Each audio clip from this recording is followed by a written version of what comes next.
يمشي المدافع ايضا ويشرك الان موريتو. العوبه تنحط جول.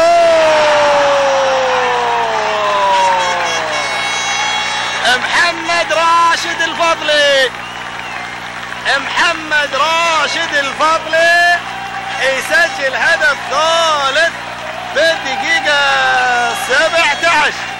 محمد راشد الفضلي على راسي، وايضا بيسجل هدف براسه حلو.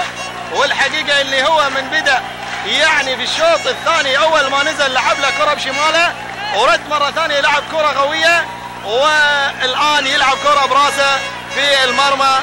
هدف ثالث للغاصية، هدف ثالث للغاصية. الهدف الثالث يأتي للغاصية.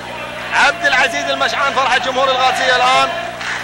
محمد راشد الفضلي البديل الناجح نقول، والظهير المدافع المهاجم يسجل هدف